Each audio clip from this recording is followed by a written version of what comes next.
não podemos deixar cair no esquecimento que acontece todos os dias no nosso estado. Estamos aqui para homenagear todas as vítimas de violência. Morrem todos os dias jovens, negros, que moram em comunidades e em periferias. Para nós, que passamos o que passamos, que perdemos os nossos entes queridos, nossos filhos, nossos irmãos, nossos amigos, nós sabemos o quanto é duro para uma família ficar sem o seu filho, ficar sem o seu irmão, ficar sem o seu marido, ficar sem o seu familiar ou amigo. Por isso estamos aqui hoje para relembrar a data do 31 de março. Já entro no mês de março, já imaginando como é que vai ser o dia 31. Todo ano é a mesma coisa, todo ano é a mesma sensação, é um vazio misturado com aquele sentimento de impotência. Vem tudo misturado porque assim, eu relembro tudo o que aconteceu naquele dia, né? É como se eu estivesse vivendo o dia novamente. Tudo vem na minha cabeça, todos os detalhes daquele dia, o momento que eu soube, o momento que eu vi a foto dele no jornal, o momento que eu soube o que tinha acontecido e dali o desenrolar do dia, as pessoas chegando na minha casa. No começo eu nem acreditei que isso realmente era verdade, que tinham sido policiais que tinham cometido isso. Foi uma sensação muito horrível quando eu dei de cara com o corpo do meu filho dentro daquele caixão, sem vida, sem aquela alegria, sem aquela energia toda que o Rafael tinha. Quando eu enterrei o Rafael foi quando eu fiz a promessa para ele que eu não ia nunca deixar que ninguém esquecesse o que tinha acontecido naquele dia. Enquanto eu vivesse nos anos da minha vida, eu não ia nunca deixar ninguém esquecer o que tinha acontecido naquele 31 de março. Os nossos mortos têm voz! Os nossos filhos têm voz! Os nossos filhos têm voz! Os nossos filhos têm voz! Os nossos filhos têm mãe! Os nossos filhos têm mãe! Salve todas as vítimas do Estado brasileiro!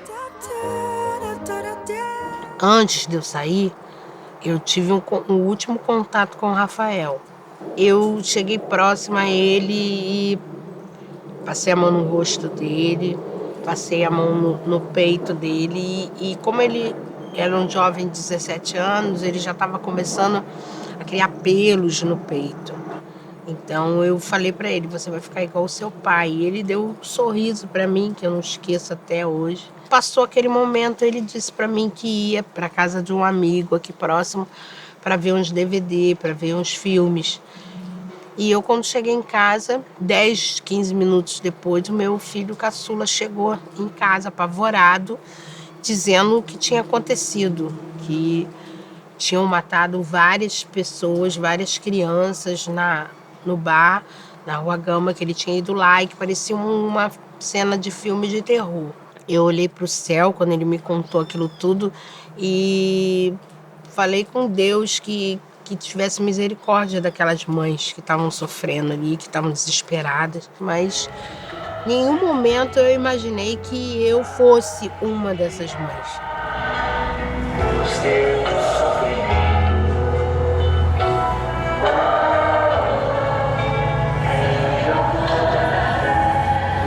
O meu irmão estava em casa, quando foi assim umas 9h40, o rapaz falou que o portão do Lava Jato dele estava aberto. Ele foi lá fechar. A gente mora aqui, foi ali na outra esquina. Eu cheguei até no portão, minha colega falou assim, eu falei assim, isso é tiro ou é fogos? Ela falou assim, é tiro lá no Lava Jato. Aí eu coloquei uma roupa e saí correndo para lá. Onde que eu já cheguei lá, já vi ele executado já. 2 tiros no rosto, que acho que ele virou. Tava fechando esse portão. Eles mataram eles não. Sai atirando, tá fechando aqui, ó.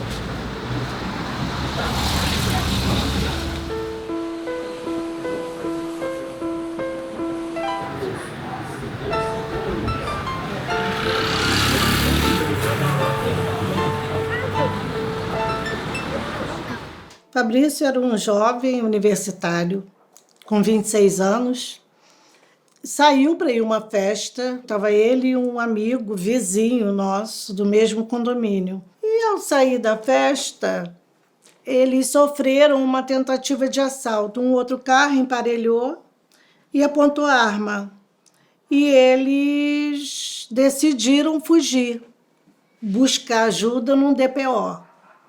Um DPO de Andrade Araújo. Ele ligou para um policial amigo deles de infância que morava no mesmo condomínio e narrou o que estava acontecendo. Só que o carro do assaltante, né, acompanhou eles até o DPO. Chegando no DPO, o assaltante desce do carro na frente deles e vai se encontrar com os 2 policiais de plantão. Eles eram amigos. Por que eles eram amigos? Esse assaltante tinha uma loja de celular roubado no centro de Nova Iguaçu. E esse cabo era frequentador da loja. Então, o que os policiais fizeram? Investigaram ali ele, viram se estava armado, olharam o carro para ver se tinha arma, se encontrava droga, alguma coisa, não foi encontrado nada. O Renato, amigo do Fabrício, os 2 morreram juntos, era estudante de Direito e ele pediu que levassem eles todos para a delegacia. E aí os policiais bateram nele. O Fabrício usava aparelho, o aparelho estava todo arrebentado, então a prova contundente de que eles sofreram agressões. E eles foram expulsos do DPO. E aí, a 700 metros, o mesmo carro foi atrás e executou os 2. E aí começou uma via crucis, né? Que era saber por que tudo aquilo aconteceu. Meu filho foi assassinado quase de frente ao portão de casa. E ele já tinha sido ameaçado uma semana antes por um militar que depois a gente descobriu que vinha ser um miliciano, ficava na praça junto com os outros milicianos. Os moleques, quando passavam, eles ameaçavam quando a pessoa olhava para eles perguntando: tá me olhando por quê? Quer morrer? E meu filho nunca ligou, porque via que era tinha entre eles um conhecido, que no caso é esse policial que mora, na verdade, na nossa rua. Ele é o suspeito número 0, que eu costumo dizer, porque ele tinha ameaçado uma semana antes. Uma semana antes. Ele simplesmente mandou uma pessoa assassiná-lo, porque assim, claro, a culpa não recairia sobre ele. Veio um carro, a pessoa nem sabia quem era ele, foi à frente. Quando veio, perguntou: você é o Rodrigo Tavares? Aí ele: só. Ele: então é você que está roubando aqui no bairro? Não. Aí o cara já sacou uma arma, uma 9mm. Começou na frente da nossa casa, ele, ao longo da rua que ele correu, pelo menos uns 10 metros, acertou nas costas. Ele ainda correu alguns metros e caiu. E o cara pegou e atirou pelo menos umas 6 vezes, eu acho, no peito. Meu filho já estava sendo perseguido. Apanhava na rua e eles falavam: se você falar para sua mãe denunciar a gente, vai morrer a família toda. Meu filho chegava chorando em casa. 30 de março de 2004, meu filho foi em casa e perguntou: mãe, o almoço está pronto? Eu falei assim: daqui a pouco. Aí ele retornou para ficar na frente com os amigos, onde ele estava sentado. Aí chegou 3 policiais, não me chamaram, bateram palma nem nada e invadiram a minha casa, minha residência. Entrou dentro da minha casa, eu levei um susto, que ele estava com a arma em punho. Aí eu falei assim: o que vocês estão fazendo aqui?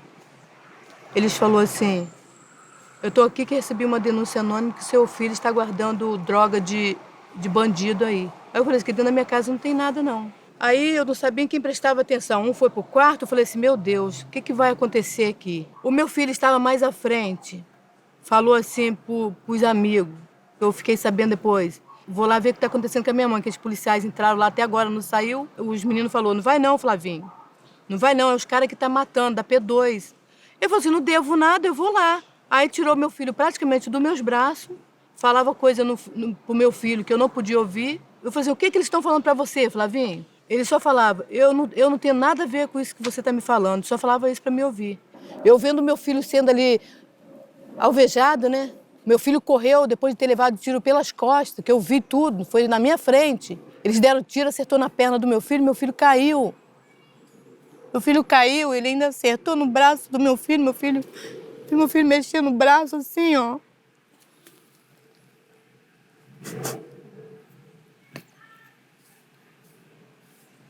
O policial me engravatou, deixa a gente só um policial, apontando arma pro pessoal. Ninguém se mete, se meter vai levar bala. Ninguém se mete, eu com a arma aqui, o outro ainda continuando dando um tiro no meu filho. Eu vi quando meu filho levou tiro na perna e correndo nos tiros.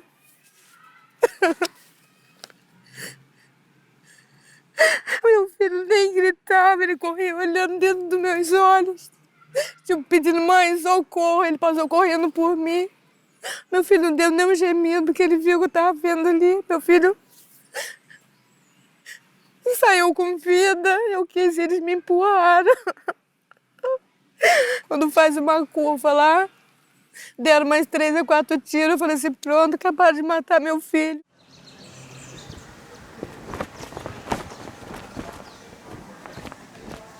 Ao longo do tempo, a gente percebe que todas as estruturas de execuções sumárias que foram montadas, elas sempre estiveram diretamente vinculadas à estrutura do Estado.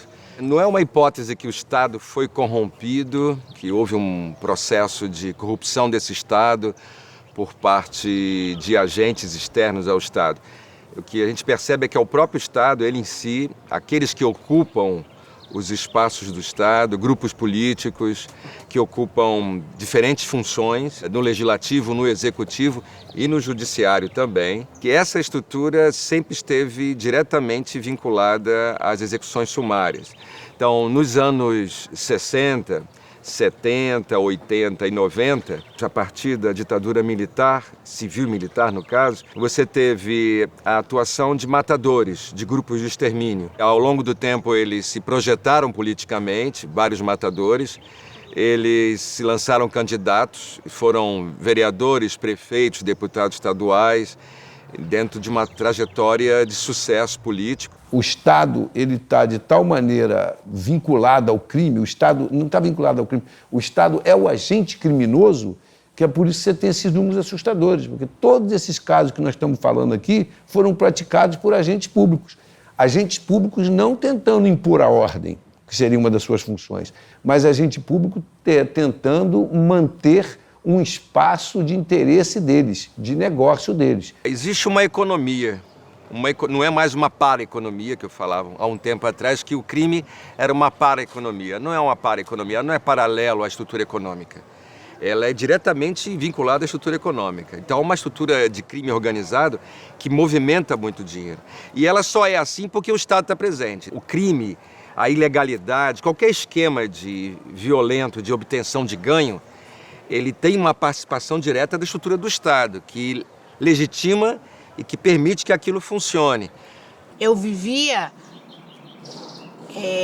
num mundo que era um mundo meu, né? Confortável para mim. Eu não percebi o que estava acontecendo ao meu redor. Tinha noção de que a gente vivia aqui uma realidade de grupos de extermínio, que isso acontecia sempre e que isso era um fato que todo mundo sabia. Igual esses grupos, existiam outros grupos que cometiam as mesmas coisas, os mesmos absurdos aqui, em outros municípios da Baixada. Não tinha noção disso. Estamos hoje aqui no estado do Rio de Janeiro, nós, Mãe de Maio, de São Paulo, estamos aqui para gritar: basta do genocídio dos nossos filhos, basta do racismo, o racismo que mata. Nós vamos lutar contra esse estado que mata.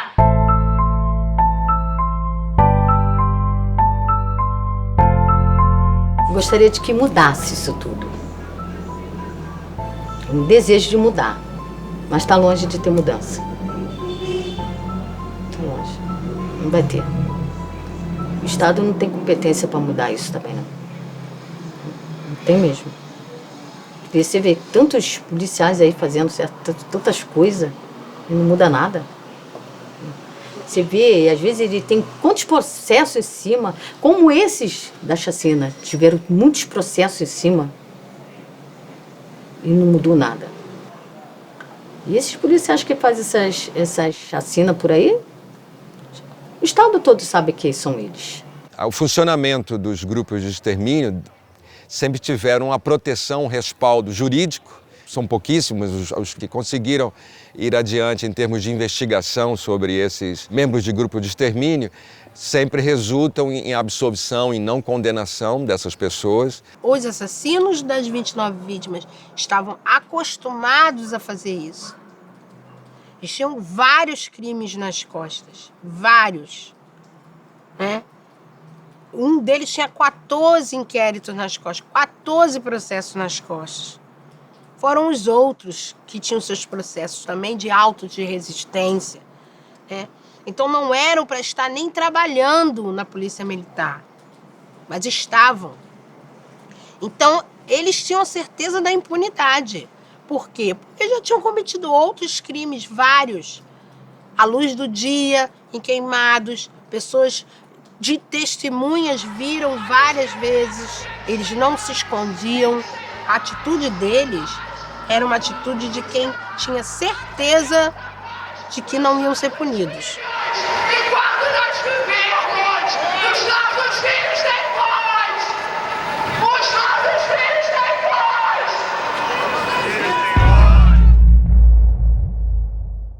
Tem uma hora que a gente deixa tudo pra lá. Vai deixando de lado, porque a gente fica descrente. A gente fica descrente de Deus, fica descrente de tudo. Porque a gente vê que não acontece nada. As pessoas continuam agindo da mesma maneira, impune. Parece que sabe que não vai acontecer nada. Passa pelas pessoas, continua fazendo exatamente a mesma coisa. É difícil.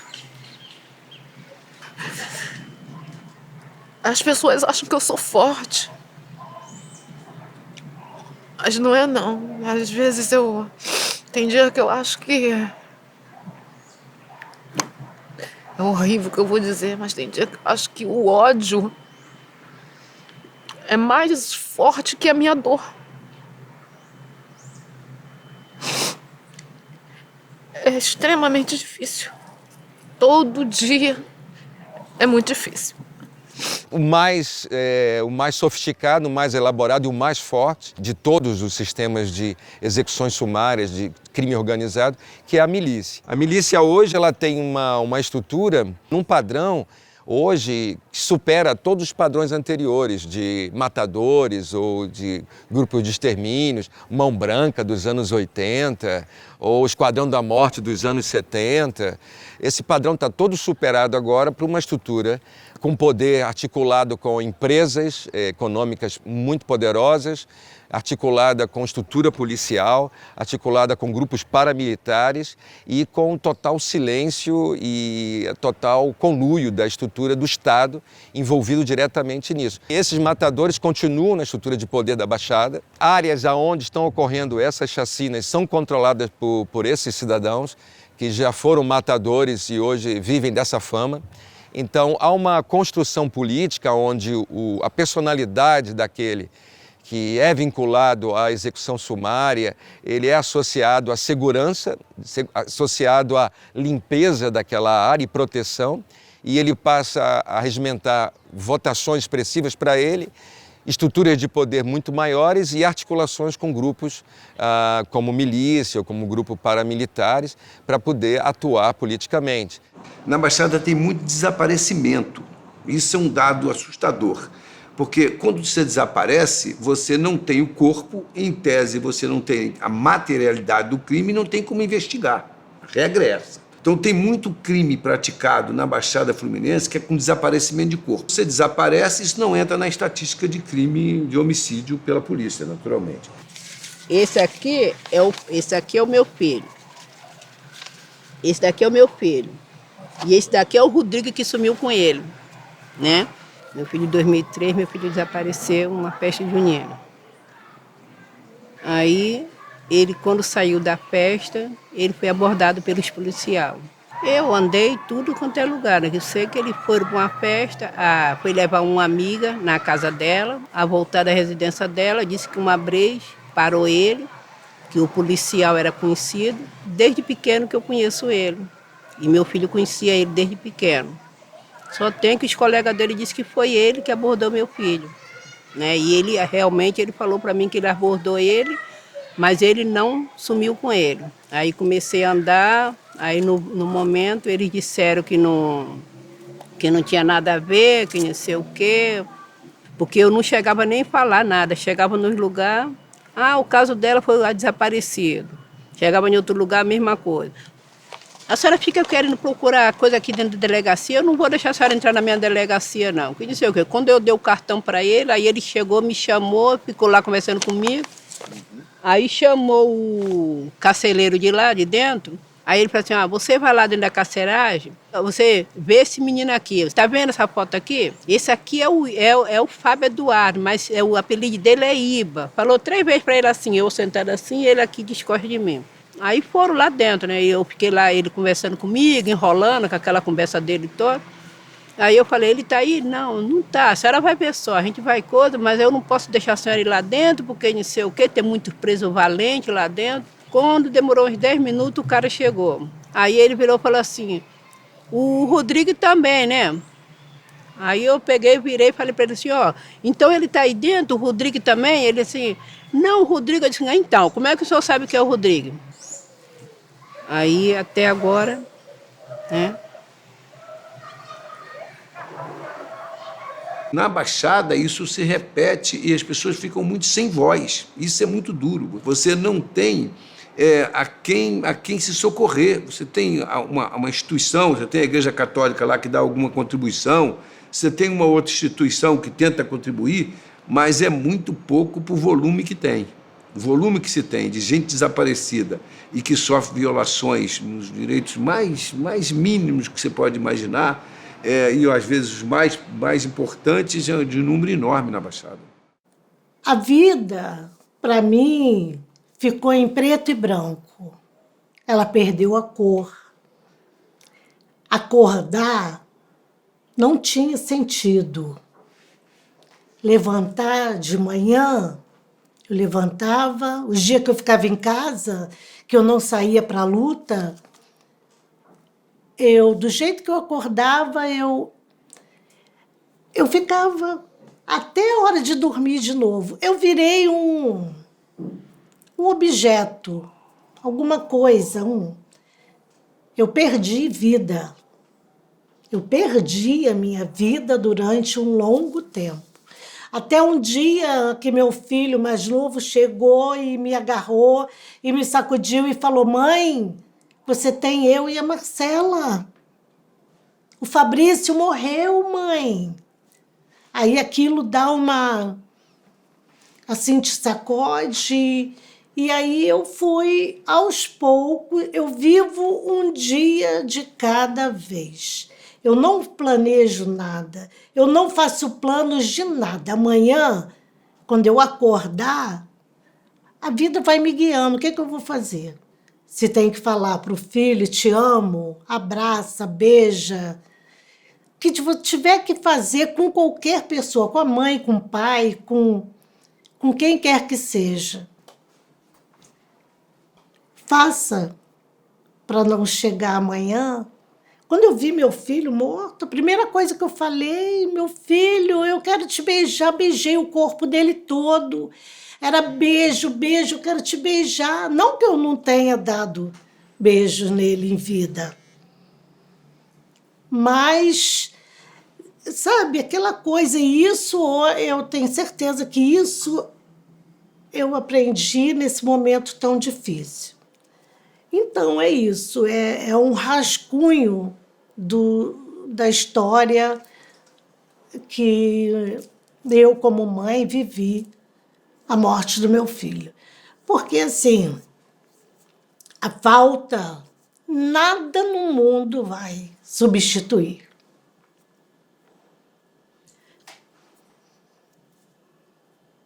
Eles tiraram pedaços de mim.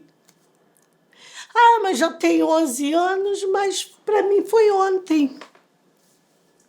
Eles arrancaram meu filho, eles me dilaceraram.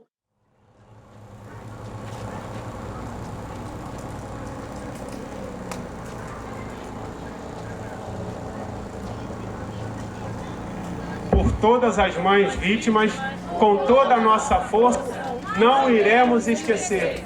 Por todas as mães vítimas, com toda a nossa força, não iremos esquecer. Por todas as mães vítimas, com toda a nossa força, não iremos esquecer.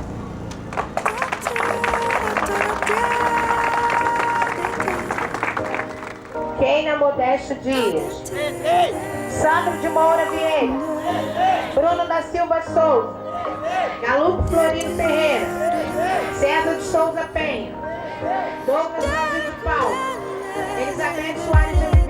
Nossas mãos me encaixam certo. Peço o anjo que me acompanhe. Em tudo eu vi a voz de minha mãe. Em tudo eu vi a voz. A sós nesse mundo incerto. Peço o anjo que me acompanhe. Em tudo eu vi a voz de minha mãe. Em tudo eu vi a voz. Nossas mãos me encaixam certo. Peço o anjo que me acompanhe. Onde for, em tudo eu vi a voz de minha mãe. Em tudo eu vi a nós. tudo eu vi a A nós. sós nesse mundo incerto. Peço o anjo que me acompanhe. Onde for, Em tudo eu vi a voz de minha mãe. em tudo eu vi a nós. O terceiro filho nasceu. É homem? Não, ainda é menino. Miguel bebeu por 3 dias de alegria. Eu disse que ele viria, nasceu. E eu nem sabia como seria. Alguém prevenia. Filho é pro mundo. Não, o meu é meu. Sentia necessidade de ter algo na vida, buscava o amor das coisas desejadas, então pensei que amaria muito mais alguém que saiu de dentro de mim e mais nada. Me sentia como a terra, sagrada. E que barulho, que lambança, saltou do meu ventre contente, parecia dizer: é sábado, gente. A freira que o amparou tentava reter seus 2 pezinhos sem conseguir, e ela dizia: mas que menino danado! Como vai chamar ele, mãe? Leandro.